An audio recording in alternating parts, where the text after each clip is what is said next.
How much is it to really put out a single EP like Smokin?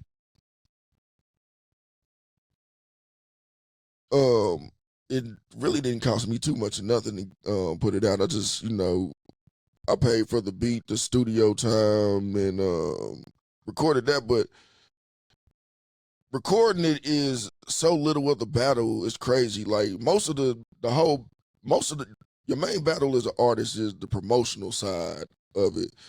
And what do you do as far as promotion? How do you get out there in front of people to hear, to listen, to make it worth the investment of the recording studio time? Well, I know for a minute I was actually promoting a lot of my stuff right there on YouTube, Google, Facebook, and those type of streaming platforms. Well, the social media platforms, not the streaming platforms. But while I was doing all that through the social media platforms and Google and stuff, the streaming platforms started trying to flag them like I was getting bots to them or something.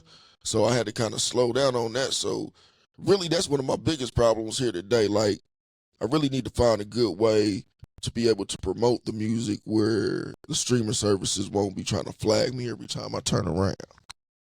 The last question. You have any questions before we wrap up? No. The last question.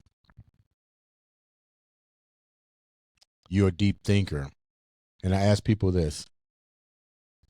What's going to happen to you, your music, if the social media crashes? Where do you go then? What's your game plan? Have you even thought that far? Because so many artists rely on Facebook, Instagram, Twitter, and all this. But when January happened, everybody freaked out about Twitter. I mean, not Twitter, TikTok. TikTok. Yeah. I mean, did that give you did you go back and reevaluate how you looked at social media in your brand? Or you may not have. I don't know. I'm just asking a question. No, I didn't really reevaluate it, but it did make me think about what if it happened to all the rest of the social media sites or whatever, because nowadays social media They can shut down at any time. Yeah, it can shut down at any time, and that's a big form of advertisement, though, for everybody. Like, my main thing that I was mad about, I didn't actually think they were going to really shut it down like they did on us. And I done put in all that time to grow up my followers so I could get to the point where I could go live if I felt like it. And then they took it away from us, which I didn't feel like it was fair.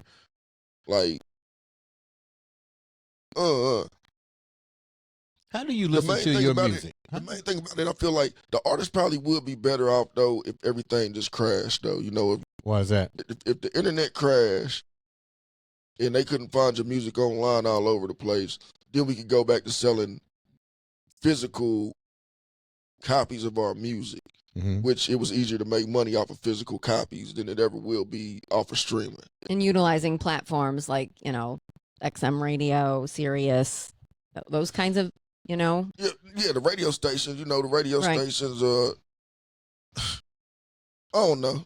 Because even with the radio stations down here, like I know I spent years and years and years trying to get, back in the day when it was 96.3 and 105.7 or whatever, WTLC, I stayed down there in they little Radio 1 MS Communication buildings trying to get them to play some music and stuff, and I get as far as talking to the program directors and stuff like that, but nothing ever really too much shook from them. Even to this day, I don't feel like I still hear enough local music on the radio stations down here. Well, because they have to be sanctioned, and what they put out in license. The program director can override. He has to say. That's who had to say on what goes and what doesn't go. Well, I think you were onto something when you talked about American Idol for rappers. I thought that was a really good idea.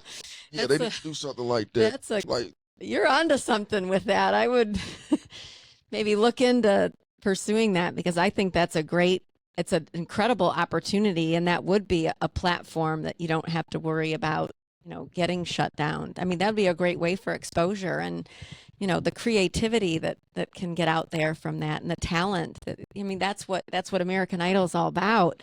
So I thought that was a genius suggestion. Yeah, just I feel like that's all Indianapolis really needs anyway. Like I said, we're full of talent down here. There's so many talented artists, not even just rappers, singers. We have actual live bands down here. Like, we just need more eyes on us, man. We need to find some type of way where we can really grab the attention of the world and get them to pay attention for it. Or grab focus of the world and get them to pay attention to us for a second. As soon as they do, they're going to realize how much talent we have here in Indianapolis.